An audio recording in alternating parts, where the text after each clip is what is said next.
Shalom,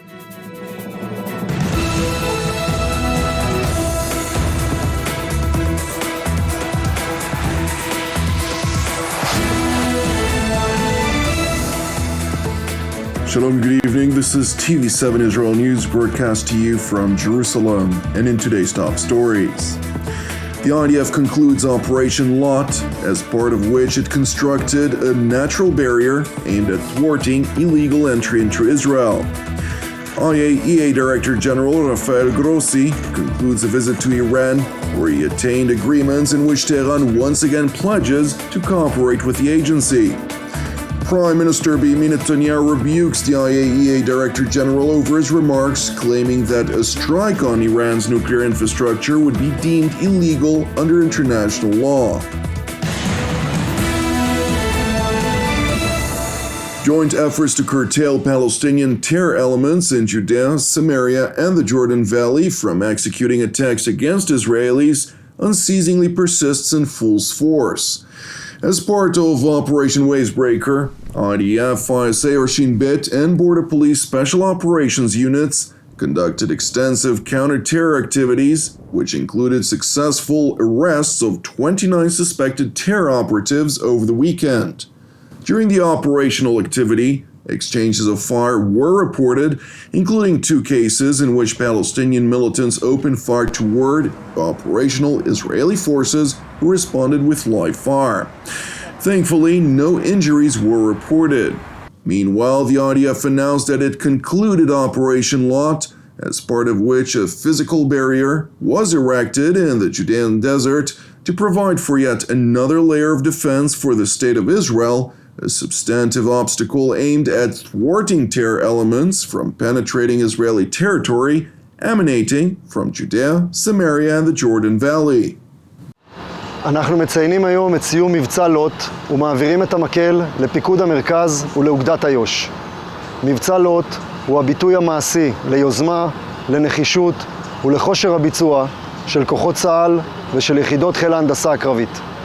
במבצע קרקעי והנדסי מורכב ביותר השתנו פני השטח, הוקם מכשול משמעותי וסופקו התנאים עבור הכוחות המבצעיים לעמוד במשימה החיונית, הגנה על ביטחון מדינת ישראל. The newly dug security barrier has already yielded results, with over 150 vehicles and more than 600 suspects successfully apprehended, while they attempted to illegally cross the barrier into Israeli territory.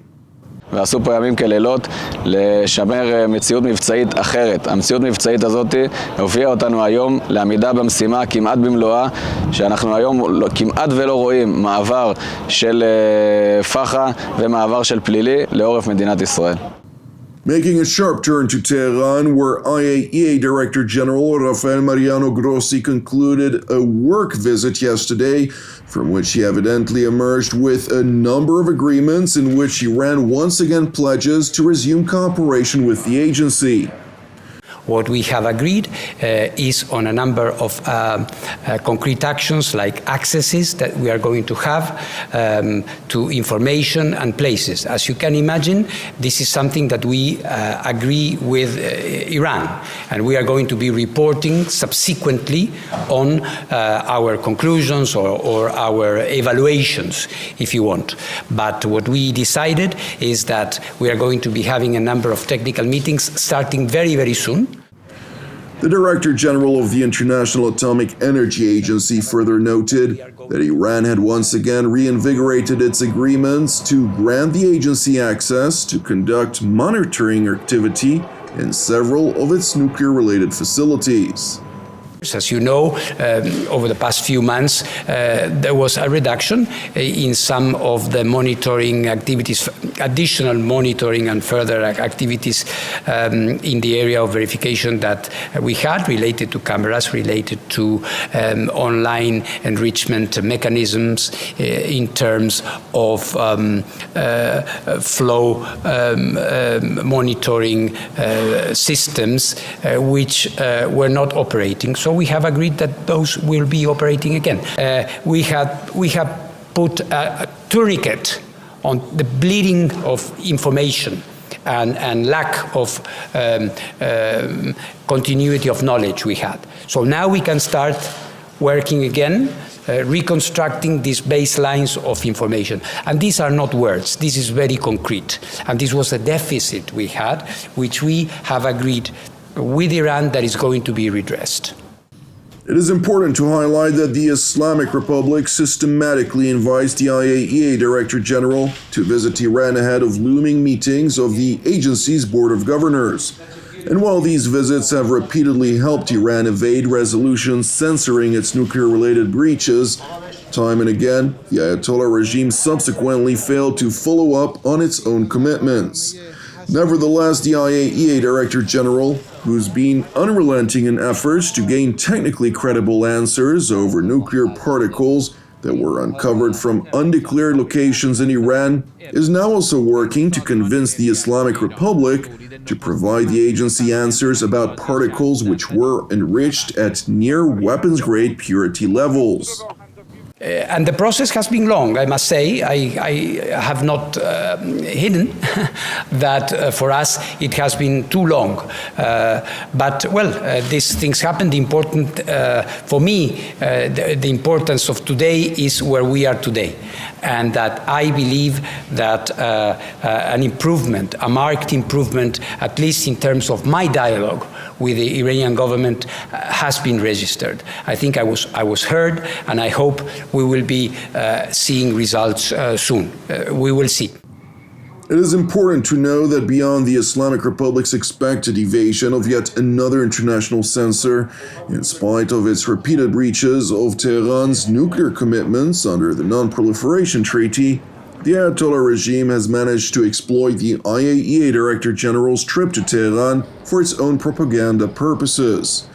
While its repeated and unabashed calls for the annihilation of the State of Israel and clear activities indicating its pursuit of weapons of mass destruction, regime-controlled media have seized the opportunity to ask Grossi about his view regarding the legality of a plausibly looming kinetic strike against Iran's nuclear installations. So, and here I don't see any discrepancy. I think any attack, any military attack on a nuclear facility is outlaw, is out of the normative structures that we all abide by, and we certainly hope, if you allow me to say, that we are going to be able to protect the nuclear power plant which is under threat now, which is Zaporizhia. But this is valid and applicable to every nuclear facility in the world. In response to these remarks, Israeli Prime Minister Beniamin Netanyahu, during his weekly cabinet meeting here in Jerusalem, rebuked the IAEA Director General for his unworthy statement. יושב ראש הסוכנות הבינלאומית רפאל גרוסי, הסוכנות הבינלאומית לאנרגיה אטומית, סבא, אמר עכשיו בטהרן שתקיפה ישראלית על מתקני הגרעין האיראנים זה מחוץ לחוק. רפאל גרוסי הוא אדם ראוי שאמר אמירה בלתי ראויה.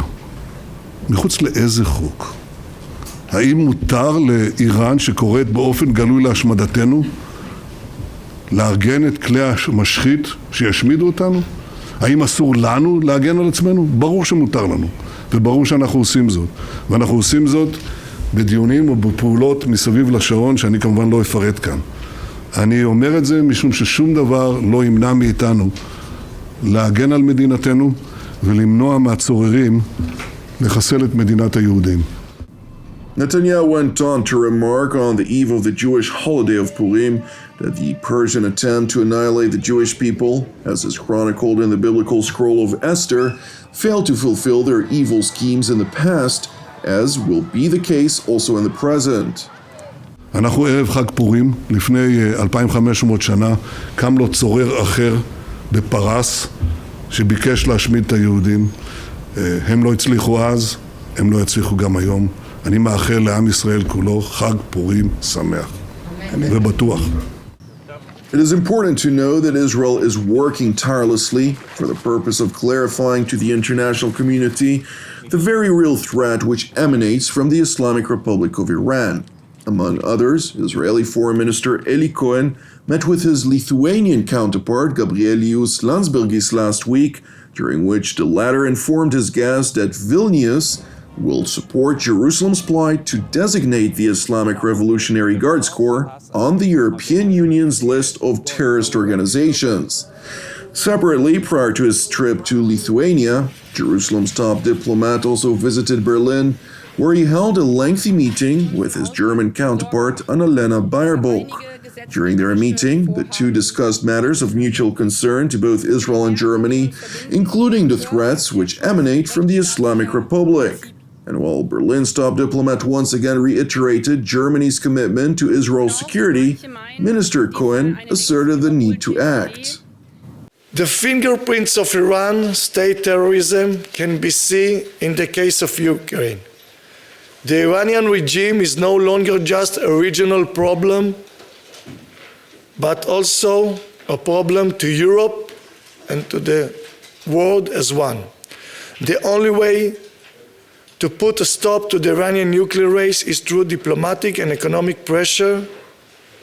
The international community cannot ever accept a nuclear Iran and must force Iranians to return to the full compliance with the international law and the AIEA. This is the time when I speak here in front of Europe and particularly in front of Germany. This is the time to take steps. This is the time to do actions to prevent Iran to achieve a nuclear weapon. Thank you for watching TV7 Israel News.